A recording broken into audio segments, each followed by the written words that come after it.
So I'm getting started on the refresh for the day. We kind of determine how many buckets we need because we have a set amount by weight that we end up doing every day. And so I'll just get a text from Logan, who does the mixing at night, how many buckets he needs, and then I just run it from there. So first I'm just gonna turn on the scale, let it zero out to the weight of the bucket, and then I'm gonna go grab the existing mature starter from the walk-in. After you. So, looks like this is the refresh Logan did last night because John needed some extra for ciabatta. So, I've got my scale going. So first, I measure out the water. I'm going for 11K total, and so the way that that breaks down is 4,500 grams of water, 4,500 grams of flour, and then 2,000 grams of starter. I put the water in first so that the starter isn't as much of a pain.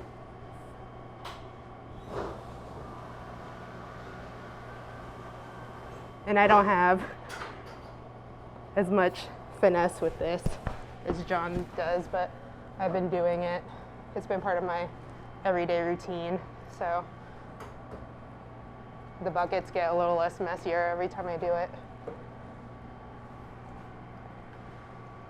All right, so I'm just gonna fill them all with water and starter first, and then I'll circle back around to adding the flour and mixing it.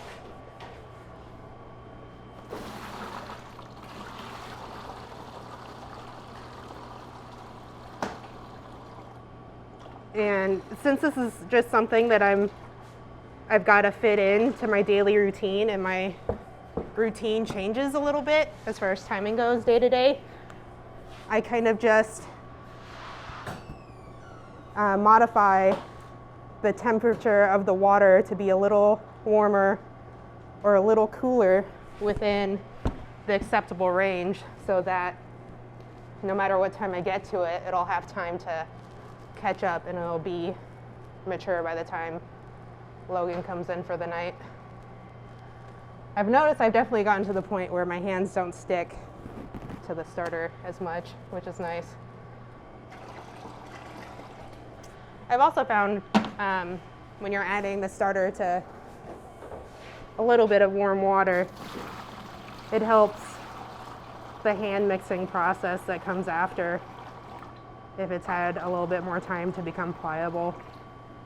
So that's why I just don't add everything all at once. One of the most important steps is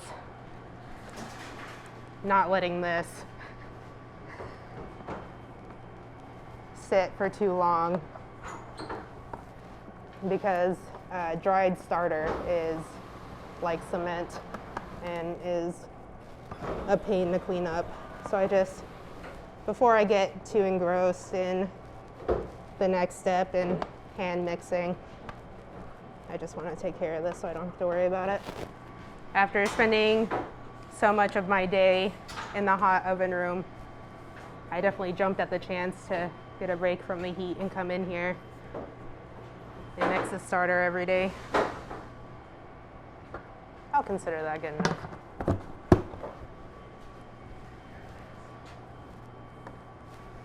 Just topping it off to 11,000 grams.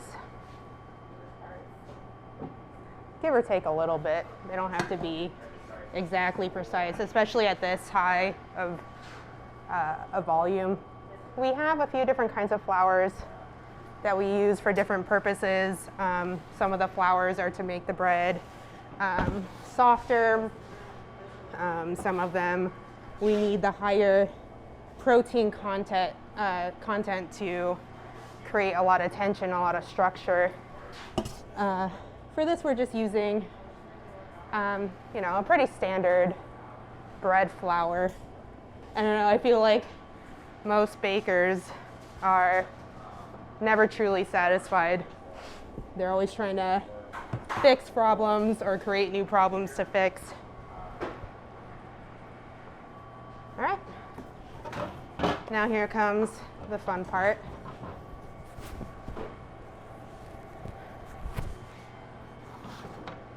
Gotta roll up my sleeves and dig in there.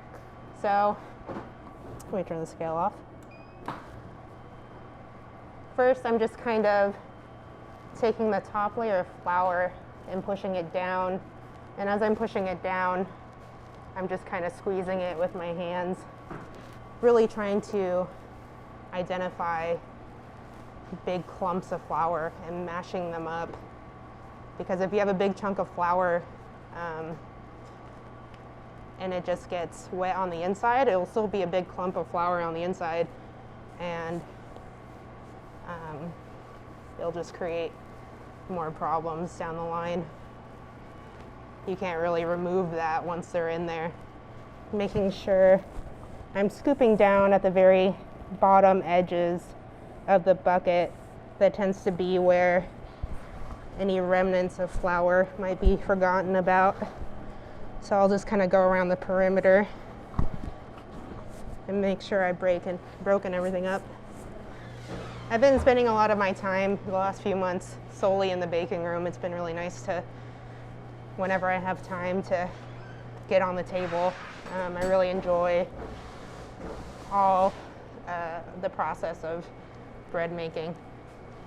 When I work at the markets, people would always make some comment about how bakers tend to be skinny. It's a lot of work. You're on your feet all day. And there's just a lot to be said about mixing sourdough by hand. So much of what creates the microbiome in bread is the interaction with the baker's hands. If you've ever heard or read about the sourdough library in Belgium, they did a test with bakers all around the world. They gave them the same parameters for their bread, same ingredients, all of that, and they had them all make the same loaf of bread essentially, and there was wildly varying results in terms of color, taste, texture, smell, and it's the bakers and their hands that really make sourdough loaves unique. So if you've ever heard about how San Francisco sourdough is somehow just special or unique because of the water, turns out that's not true. It's because of the microbes living on the baker's hands. The more you interact with the dough, the more those microbes live on your hand, and it creates a nice relationship between yourself and the dough.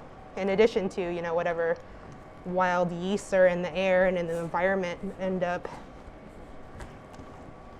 creating your very specific sourdough. It's unique to every baker in every location.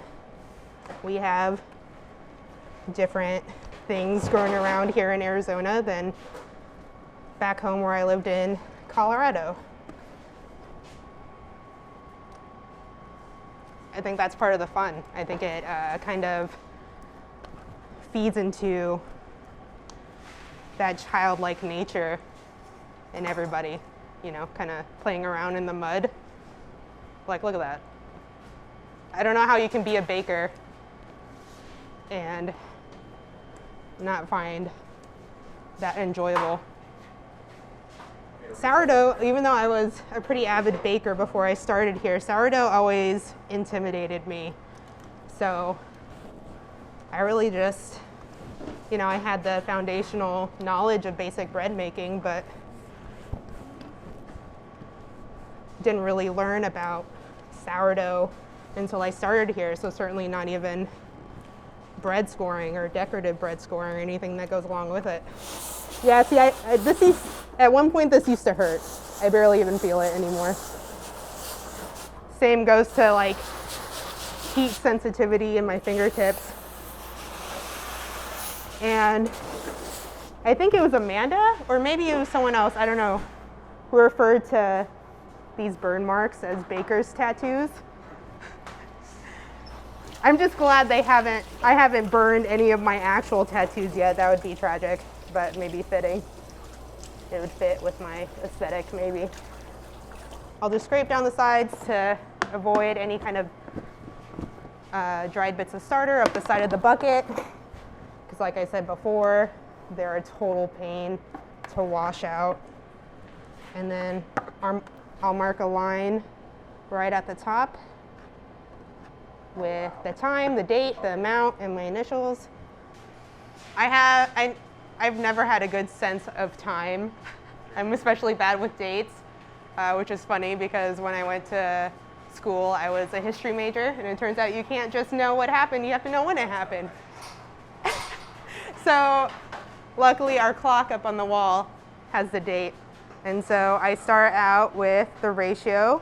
So 2, 4.5, 4.5, that being the ratio of starter, water, flour. And then I always write the full amount. It's 11 a.m. It's 11 a.m. somewhere. Where? Here in 3 minutes.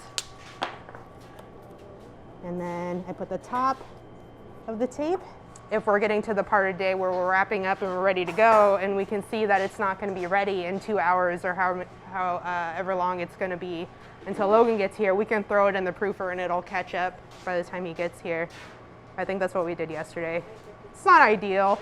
You know, you'd always rather do things right the first time than make up for it later, but it's always nice to have those workarounds.